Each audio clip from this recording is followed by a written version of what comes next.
Hello दोस्तों, मेरा नाम प्रशांत सागर है और मेरे YouTube channel KP content Hindi में आपका स्वागत है।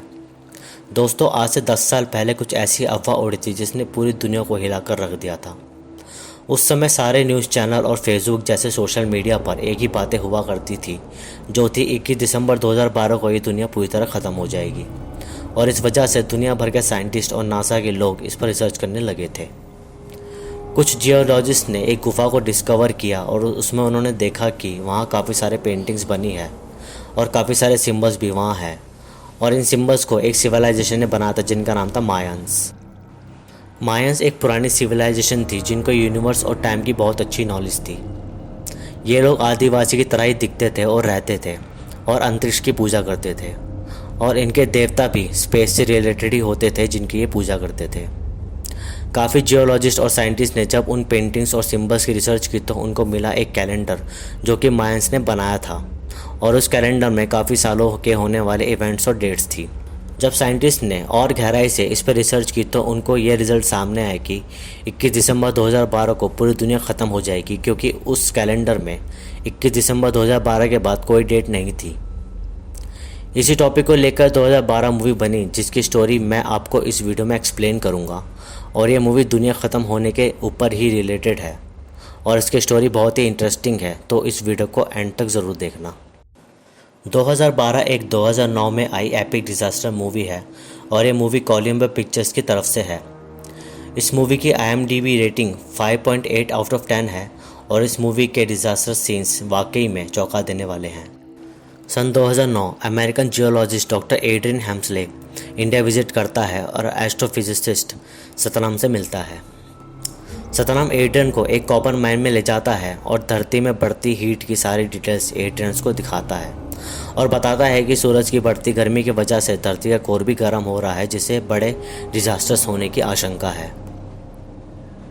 फिर एड्रियन वाशिंगटन DC जाता है जहां व्हाइट हाउस में एक पार्टी चल रही होती है और एड्रियन को वो डिटेल्स दिखानी बहुत ज़रूरी होती है कार्ल एनहाइजर नाम के आदमी को, जो कि व्हाइट हाउस में चीफ ऑफ स्टाफ होता है। डिटेल्स पढ़ने के बाद वो बोलता है कि एड्रियन को US प्रेसिडेंट विल्सन से मिलना होगा क्योंकि रिपोर्ट्स बहुत ही सीरियस थी। फिर 2010 में US प्रेसिडेंट विल्सन बाकी देश के लीडर के साथ एक सीक्रेट मीटिंग करते हैं और उसमें वो उन्हें बताते हैं कि जल्द ही हमारी प्यारी धरती ख़त्म होने वाली है, और वो सब एक सीक्रेट प्रोजेक्ट स्टार्ट करते हैं। इसी वक्त चाइना के आर्मी ऑफिसर्स हिमालय के 1 लाख लोगों को जमा करके काम देते हैं, जिसमें एक बुद्धिस्ट मॉन्क का भाई तेंजिन उस काम में ज्वाइन हो जाता है एज अ वेल्डर। फिर 2011 तक दुनिया ख़त्म होने की खबर से US प्रेसिडेंट की बेटी लॉरा विल्सन मोनालिसा की पेंटिंग को छुपा देती है क्योंकि वो बहुत ही प्रीशियस होती है। फिर आता है साल 2012। जैक्सन कर्टिस एक साइंस फिक्शन राइटर जल्दबाजी में उठता है क्योंकि वो लेट हो जाता है अपने दोनों बच्चों को कैंपिंग में ले जाने के लिए। जल्दबाजी में वो अपनी एक्स वाइफ के घर पहुंचता है जिसका नाम केट होता है, और वो अपने बॉयफ्रेंड के साथ रहती है जिसका नाम गॉर्डन होता है, और जैक्सन के दोनों बच्चों का नाम लिली और नोवा होता है। फिर जैक्सन अपने दोनों बच्चों को कैंपिंग के लिए येलोस्टोन नेशनल पार्क ले जाता है और वो देखता है कि वो जगह जहाँ वो अक्सर केट के साथ आया करता था वो जगह अब बंजर हो चुकी है और तालाब पूरा सूख चुका है। जैक्सन वहीं पर एक जगह को ट्रेसपास कर देता है और अपने बच्चों को भी वहीं ले जाता है जहाँ जाना कानूनन अपराध है। इस हरकत की वजह से मिलिट्री वहाँ आ जाती है और जैक्सन और उन दोनों बच्चों को अपने साथ ले जाती है, और तभी दूर से एक आदमी उनको दूरबीन से देख रहा होता है। मिलिट्री बेस पहुंचकर उनको एड्रियन मिलता है और जैक्सन से बात करता है और बताता है कि उसने जैक्सन की बुक पढ़ी है, और मिलिट्री से बोलता है कि इन लोगों को जाने दें। जो आदमी उनको दूरबीन से देख रहा था वो उनसे पूछता है कि आर्मी ने तुमको क्या बताया, तो जैक्सन बताता है कि यही कि जगह सेफ़ नहीं है और वो नहीं चाहते कि हम वहाँ आएँ। तभी वो आदमी ज़ोर से हंसने लगता है। उसी रात जैक्सन और वो दोनों बच्चे कैब में सो रहे होते हैं तो जैक्सन को आवाज़ आती है एक आदमी के बोलने की, और जब वो वहाँ जाता है तो देखता है कि ये तो वही आदमी है जिसने हमें रोका था। जैक्सन जाता है तो वो देखता है कि वो आदमी एक रेडियो जोकर है और उसका नाम चार्ली है, और वो दुनिया ख़त्म होने की सारी घटनाएं लोगों तक पहुँचाता है।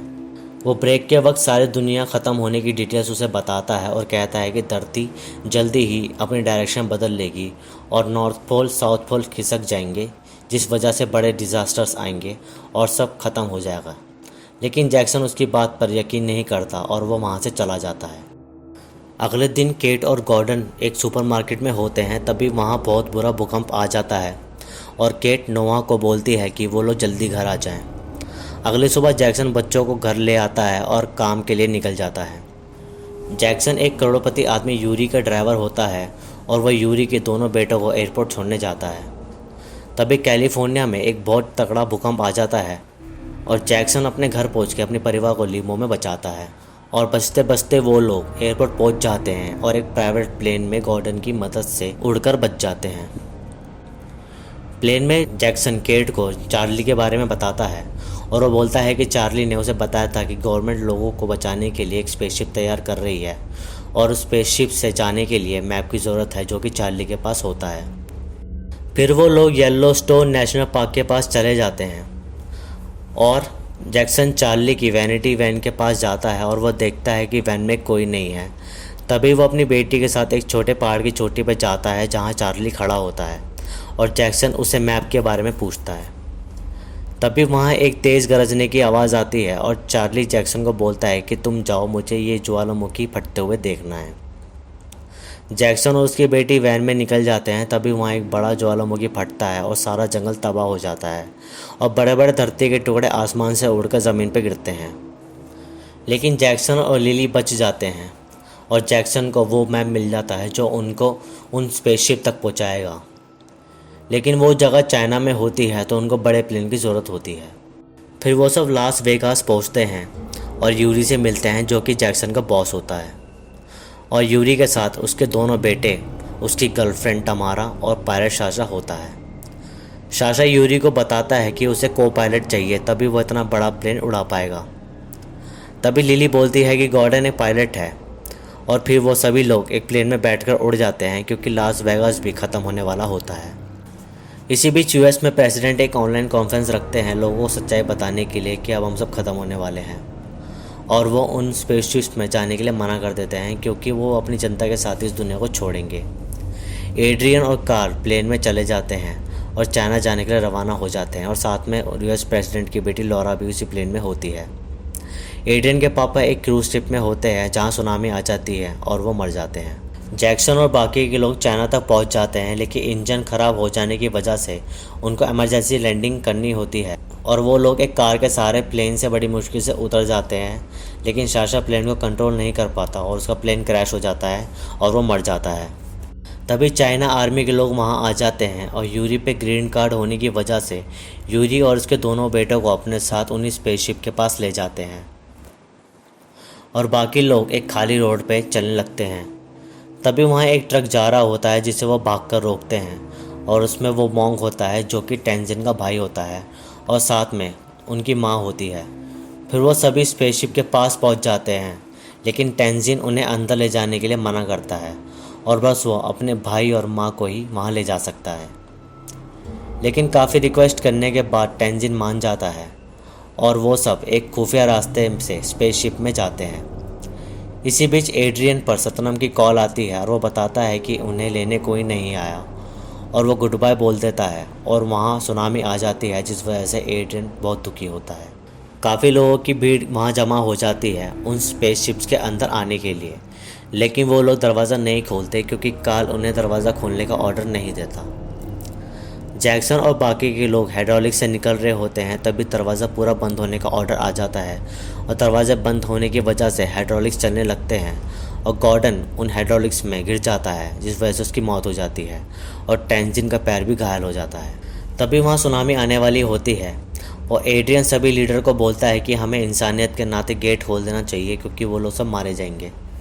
तो सभी लीडर्स गेट खोलने का ऑर्डर दे देते हैं और सभी लोग अंदर आ जाते हैं और यूरी अपने बच्चों को अंदर पहुंचा देता है, लेकिन बैलेंस बिगड़ने की वजह से वो नीचे गिर जाता है। जैक्सन अंदर किसी सुरंग तक पहुंचता है, लेकिन हाइड्रोलिक्स में टेंजिन का एक ड्रिलर फंस जाता है, जिस वजह से गेट पूरी तरह बंद नहीं होता। इस वजह से जैक्सन उस ड्रिलर को निकालने की कोशिश करता है। इसी बीच उन सारी स्पेसशिप पर सुनामी हिट कर देती है और गेट ना बंद होने के वजह से पानी काफ़ी सारा अंदर आ जाता है और लोग डूबने लगते हैं बेसमेंट में। जैक्सन काफ़ी कोशिशों के बाद ड्रिलर को निकाल देता है, जिससे हाइड्रोलिक चलने लगते हैं और गेट बंद हो जाता है, जिससे वो लोग स्पेसशिप का इंजन स्टार्ट कर पाते हैं और सुनामी से लड़ पाते हैं। और आपको यकीन नहीं होगा कि सुनामी की हाइट ऑलमोस्ट माउंट एवरेस्ट के बराबर थी। फिर वो सब स्पेसशिप्स में सुनामी से स्ट्रगल कर लेते हैं और बच जाते हैं और दिन स्टार्ट होता है 010101। स्ट्रगल से बचने के बाद वो लोग एक नई डेट स्टार्ट करते हैं और स्पेसशिप्स की खिड़कियाँ खोली जाती है और वो लोग एक नई दुनिया, एक नए इन्वायरमेंट का मज़ा लेते हैं जो लोग उस स्पेसशिप में होते हैं। तो दोस्तों, ये थी 2012 की कहानी हिंदी में। अगर आपको ये वीडियो अच्छी लगी तो लाइक करें, शेयर करें और सब्सक्राइब करके बेल आइकन ज़रूर दबाएं नई वीडियोस की नोटिफिकेशन के लिए। इंस्टाग्राम और फेसबुक पर भी आप मुझसे कनेक्ट हो सकते हैं और बात कर सकते हैं। लिंक आपको डिस्क्रिप्शन में मिल जाएगा। धन्यवाद।